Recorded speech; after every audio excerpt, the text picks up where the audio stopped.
Good afternoon, everyone. Happy Monday. So we're seeing the heartbreaking news of another shooting of innocent school children, this time in Nashville, Tennessee. The president has been briefed on the situation, and our team is in contact with DOJ and local officials about what is known so far. We want to express the president's appreciation for the first responders and prayers for all the families affected by this shooting. While we don't know yet all the details in this latest tragic shooting, we know that too often our schools and communities are being devastated by gun violence. Schools should be safe spaces for our kids to grow and learn, and for our educators to teach. As you all know, President Biden has taken more action than any president in history on gun safety, from nearly two dozen actions, including the executive order he just signed last month, or this month, pardon me, to the bipartisan Safer Communities Act legislation he signed into law after the tragedies in Uvalde and Buffalo. He also believes it's not enough. We must do more, and he wants Congress to act, because enough is enough. In his State of the Union, the president called on Congress to do something to stop the epidemic of gun violence, tearing families apart, tearing communities apart. How many more children have to be murdered before Republicans in Congress will step up and act to pass the assault weapons ban, to close loopholes in our background check system, or to require the safe storage of guns? We need to do something. Once again, the president calls on Congress to do something before another child is senselessly killed in a preventable act of gun violence. Again, we need to do something. I also wanted to say a few words about the deadly tornadoes that tore through Mississippi on Friday night. As the president said in a statement over the weekend, he and the First Lady are praying for those who lost loved ones in these tornadoes. To that end, President Biden approved an expedited major disaster declaration for Mississippi early Sunday morning and ordered federal funding be made available to support emergency response efforts in the areas affected by the severe storms. Secretary Mayorkas and FEMA Administrator Deanne Criswell were also on the ground yesterday to assess the damage, survey emergency response efforts, and meet with Governor Reeves and other state and local officials. We remain committed to doing everything we can to help those impacted by these storms and help them recover. Tomorrow, President Biden will travel to Durham, North Carolina to kick off the Investing in America tour with a visit to Wolfspeed, a manufacturer of semiconductor chips that is investing $5 billion to expand their North Carolina operations and create 1,800 good paying jobs right here at home. Over the next 3 weeks of this tour, the President, Vice President, First Lady, Second Gentleman, and members of the Cabinet will fan out over 20 states across the country to visit communities benefiting from Investing in America agenda. This includes places that are seeing new and expanded manufacturing facilities and creating new jobs thanks to the Inflation Reduction Act and CHIPS and Science Act, groundbreakings of new infrastructure projects funded by the bipartisan infrastructure law, and small businesses that stayed afloat or started because of help from the American Rescue Plan. They'll highlight not only the impact of President's economic agenda in these communities, but also what's at stake if MAGA Republicans in Congress get their way and repeal the Inflation Reduction Act, hike taxes on hardworking families, and slash funding for manufacturing, innovation, and research. As the president likes to say, budgets are a statement of values. That's why his budget cuts taxes for working people and families with children by almost $800 billion. And it pays for that by asking the super wealthy and large corporations to pay their fair share, all while not raising taxes at all for anyone making less than $400,000 per year. Tax proposals from MAGA House Republicans look very different. They want to add over $3 trillion to the debt, with giveaways skewed to the wealthy and large corporations. And even with those huge tax cuts, they're also advancing proposals that would raise taxes for middle-class families, hardworking Americans, and seniors. Now they've even suggested they won't release a budget so they can hide how much of their deep and harmful program cuts are just paying for their tax cuts. That's irresponsible and not supported at all by the American people. And while Republicans in Congress are pushing for tax breaks for ultra-wealthy and large corporations, they're also introducing measures to deny millions of their own middle-class constituents from getting the student debt relief they need and deserve. We're talking about more than 2.1 million borrowers who have applied for student debt relief in Texas, more than 380,000 borrowers in Louisiana, more than 250,000 borrowers in Iowa. These are hardworking borrowers who, for the most part, make less than $75,000 a year. They're asking for a little extra breathing room as they prepare for loan payments to restart. And how are their Republicans elected officials responding? They're bent on denying middle-class families the relief they need, while at the same time slashing Pell Grants to provide a $3 trillion tax giveaway to the ultra-wealthy and corporations.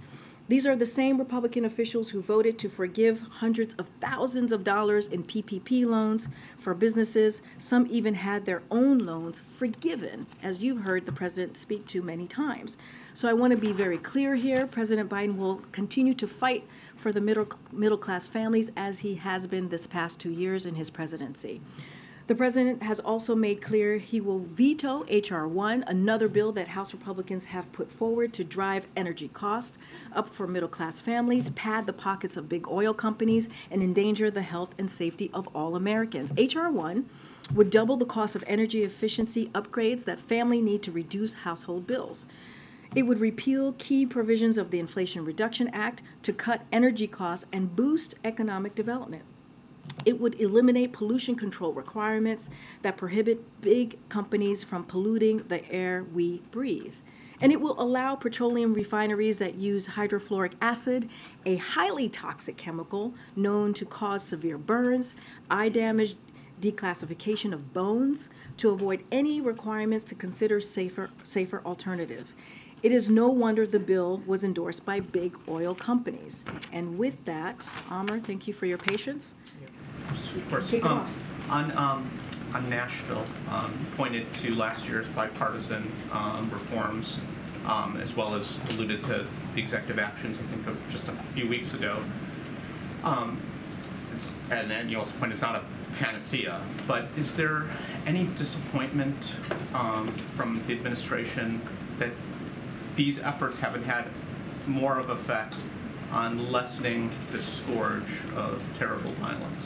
Well, I don't have the data in front of me on what the president's executive actions has been able to do. Clearly, those are actions that are that he was able to do on the federal level. But the president has been very clear. We need to take more action. We actually need to ban assault weapons. We need to take more action so that our children are safe in schools, so that our communities are not torn apart. And we've been very clear about that. The president is going to continue to be consistent. He mentioned that at the State of the Union when he had an opportunity to just not speak in front of Congress, but also speak in front of the American people. We have to do more. The president has done almost as much as he can from the federal level to show how important this is to him. And this is something that he has been working on since he was senator, right? 30 years ago, when the first assault ban weapons passed, it was because of the work partially of then Senator Biden. So again, he's going to continue to call on Congress to act. This is, you know, we can't keep seeing what we saw today. Right now, we're hearing 6 kids, 6 elementary kids, dead. 3 kids and 3 adults. And so this cannot be happening. Our administrators, our educators cannot be, their lives can't be put on the line here when they're going to teach our kids. And the president's going to continue to speak out, and Congress needs to act.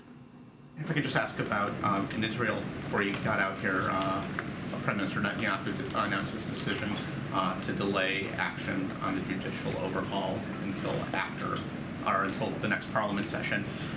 One, just generally, do you have any reaction? And two, does delaying meet the administration's concerns, consensus, calls for consensus and compromise? As you just mentioned, Amr, right before I came out, we heard from the Prime Minister of Israel. I do have a couple of things to say about his remarks. So we welcome this announcement as an opportunity to create additional time and space for compromise. Compromise is precisely what we have been calling for. And we continue to strongly urge Israeli leaders to find a compromise as soon as possible. We believe that it is the best path forward for Israel and all of its citizens to find this compromise. Democratic societies are strengthened by checks and balances, and fundamental changes to a democratic system should be pursued with the broadest possible base of popular support. And so that's what we're going to continue to call for. Will we see the president address this latest school shooting in Nashville? So I believe he will be addressing it before his remarks. Well, at his remarks today about 2:30. So you'll hear directly from the president. So the answer there is yes. Okay, and I mean, you spoke about the call from the president and the White House for Congress to act on gun violence, but here we are, another elementary school shooting. What does the White House say to American people who are feeling hopeless right now, that this, and in shock that this is happening once again? We say that, yes, we agree. This is unacceptable. What we're seeing today, what we're seeing in schools and communities across this country is unacceptable. Our children should be able to go to school feeling safe, feeling protected. People should be able to go to grocery stores feeling safe. And what we saw today is devastating, is heartbreaking for any American, any parent across the country, or any American. And so that's why this president has been very clear from day one he is going to continue to fight for those communities. That's why he did a historic amount of executive orders. From here, from this White House, he was able to sign executive orders that hopefully will make some difference at the federal level, but clearly there is more work to do, and Congress, and this is legislative work that Congress needs to act on. So yes, you're going to continue to hear from this president. He's going to speak about this very loud and clear. And of course, he was proud to sign the legislation, the Bipartisan Safer Communities Act, just in the last, as we saw last year, in the last Congress. And that was something we hadn't seen in 30 years. And we believe a lot of that is because of this work that this president has done. And he has done this not just the last 2 years, but over his career. So we need to see more. And it is devastating. Of course, our hearts go out to families across the country that have lost loved ones. But the president, again, is going to call on Congress to act. That doesn't change. On the storms, can you just walk us through quickly what the weekend was like for President Biden, when he got the alerts and when he was updated? Yes, I do have. I can walk through some of that with you all. So we're continue to closely coordinate with our state and federal partners in response to the deadly storm that hit Mississippi. On Saturday, the president held separate calls with Mississippi Governor Tate Reeves, along with Senators Roger Wicker and Cindy Hyde-Smith and Congressman Benny Thompson, of Mississippi, to express his condolences for the lives lost and damage resulting from the tornadoes and extreme weather that impacted Mississippi overnight. On Sunday, President Biden approved a disaster declaration for Mississippi and ordered federal aid to supplement state, tribal, and local recovery efforts in the areas affected by the severe storms. And the president's, because of his actions, the federal funding available to those infected individuals will go to counties like Carroll, Humphreys, Monroe, and Sharkey.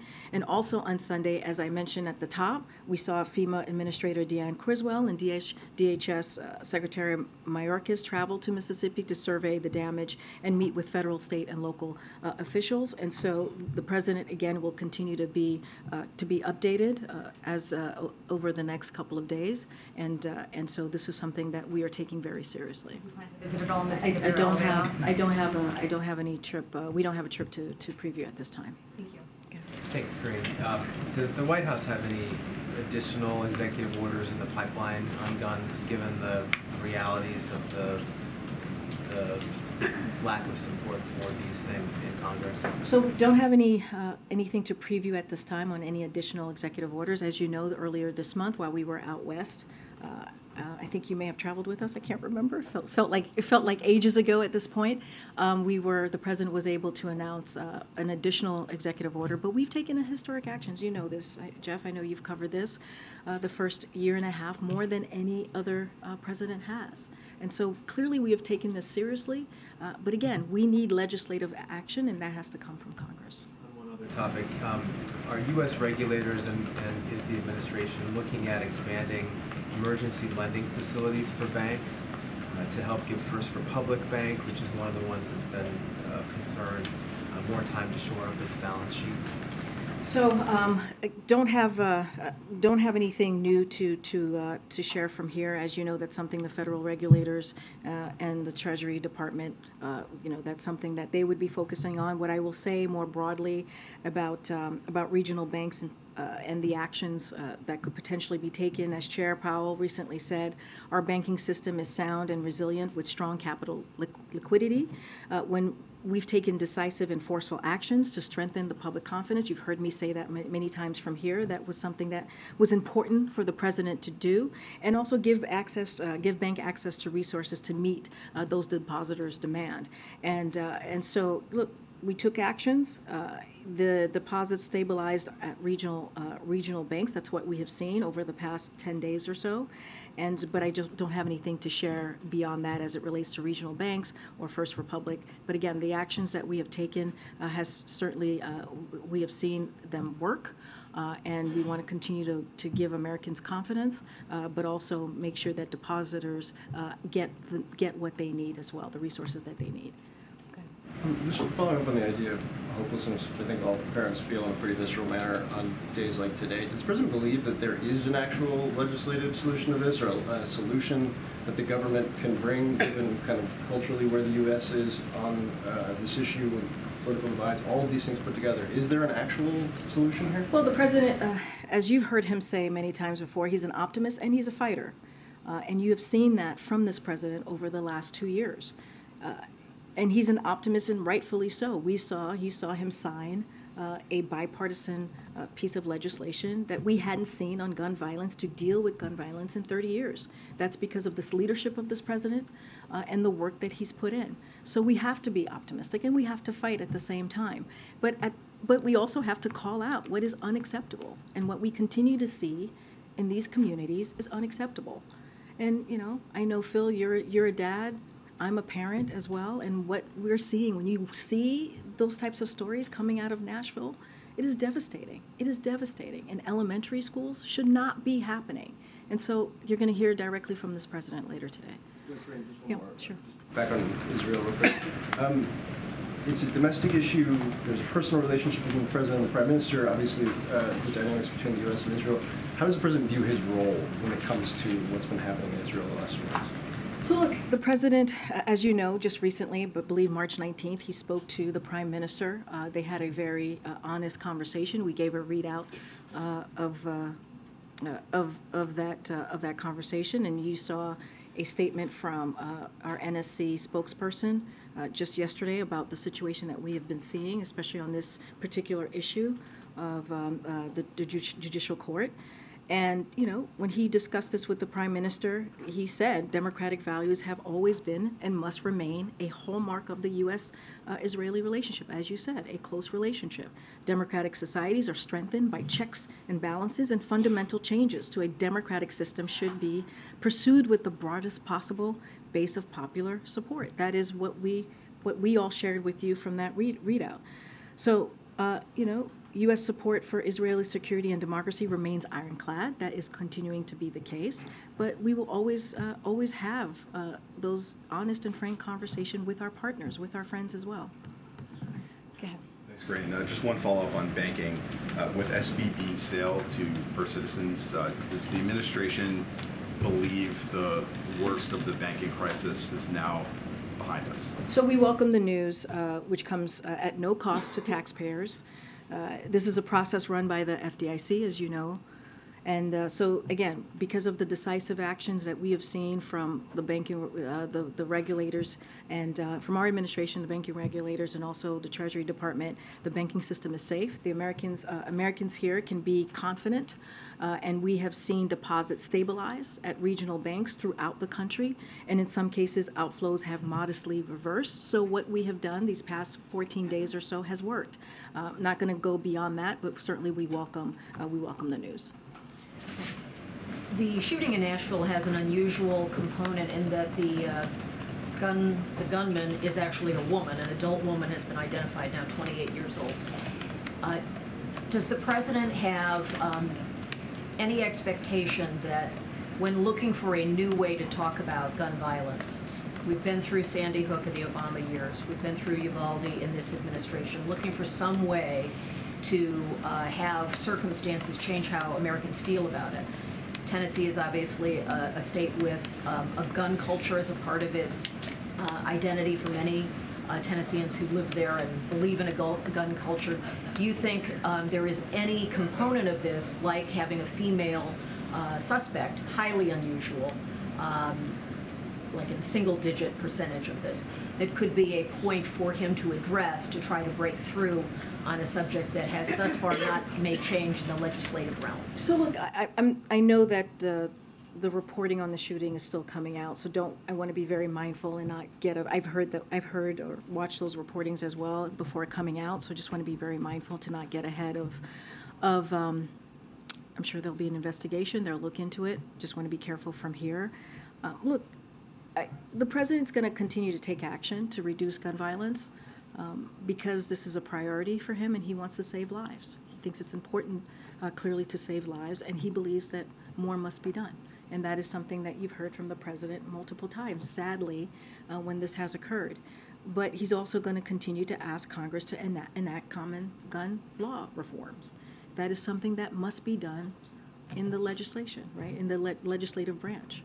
And so, and that's including requiring background checks on all gun sales, banning assault weapons and high-capacity magazine, and eliminating immunity for gun manufacturers who knowingly put weapons of war on the streets.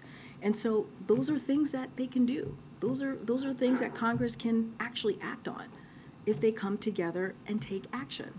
And so we can't, this is not something I want to do, and I'm sure this is not what all of you want to cover, is these types of shootings over and over and over again. This is certainly not what the president wants to keep talking about and giving condolences to family members and communities. This is not okay. So we're going to continue to call on Congress to act. We're going to see what else we can do. The president just announced something, an action recently, because he wanted to make sure that we did everything that we can from the federal government, even after taking historic actions. So again, this is a sad day for our country, for the people of Nashville, and our hearts go out to them. Okay. On the president's call for legislation, has he spoken to or will he be speaking to Republicans directly? Is he going to ask Republicans to come to the White House, trying to negotiate directly himself? Well, we've had, I get the question, but we have been having conversations with congressional members for this past 2 years. I mean, this is conversations that we have had over and over and over, and will continue to have. So it's not going to stop today. It's going to continue, or it's not starting around this particular sad shooting. But he's had conversations with Republicans about the need I'm saying, for what I'm saying is I don't have anything to preview for you at this time, or to lay down of a conversation that he's had recently. What I'm saying is, this is something that his administration has taken very seriously over the last 2 years. There's a reason why this is a president that has taken historic actions on executive orders when it comes to gun violence, because he's taken this seriously. I don't have anything to read out to you at this time, but our office, the Office of Leg Affairs, the Domestic Policy Office, these are things that we have taken very, very seriously. I'm going to try and take a question from the back, because I know Alex way back there. Karine, can you discuss what happened with your FAA nominee and what you plan to do next? I mean, obviously there have been some high-profile incidents and people are concerned about the safety of our commercial aviation system. So What's next? So FAA they need a confirmed administrator, period. Like, that's what they need. That's what the country and Americans deserve. Phil Washington had the right qualifications and experience for this role. A couple of things that you've heard me talk about and you've heard us talk about more broadly. He's led the Denver International Airport, one of the busiest airports in the world, managed large safety-focused transportation agencies, and served as command sergeant major in the military. This was a veteran of the military. This was a veteran.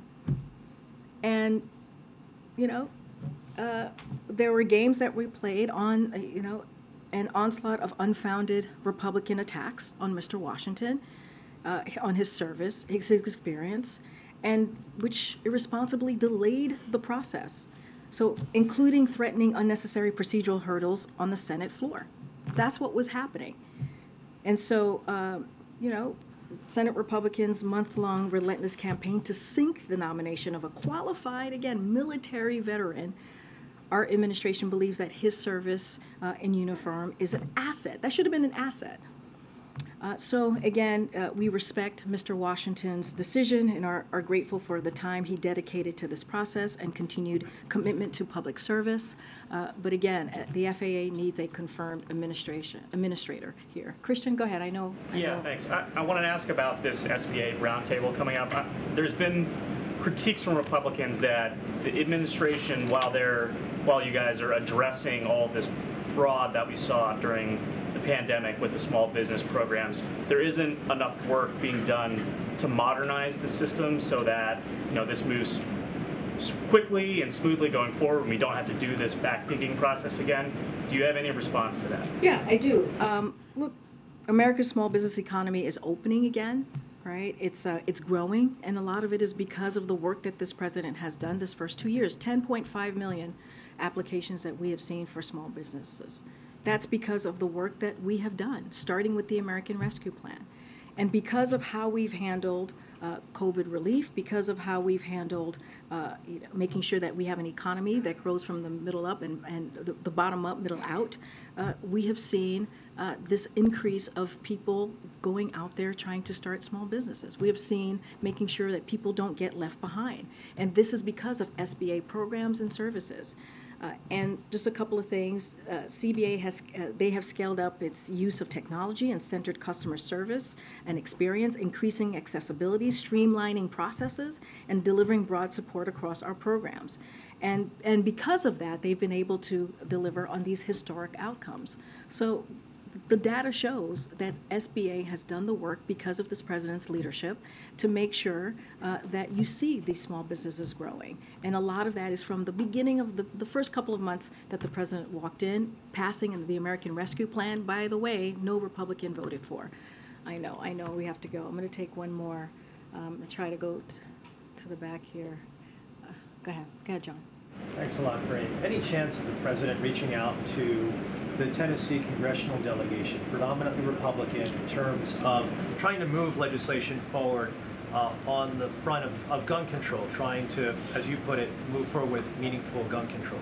So don't have anything to preview at this time, but again, this is our administration, when it comes to Office of Leg Affairs, when it comes to other White House offices, has taken this very seriously, have had multiple conversations with members of Congress about moving legislation forward to deal with this issue, and that's not going to end, that's just going to continue. And then separately, just one final thing on foreign affairs front, the plans that President Putin announced over the weekend to move tactical nukes into Belarus. What is the administration's reaction to those plans that the President Putin announced? So we're going to continue to monitor the implications. We have not seen any reason to adjust our own strategic nuclear posture, nor any indications that Russia is preparing to use nuclear weapon.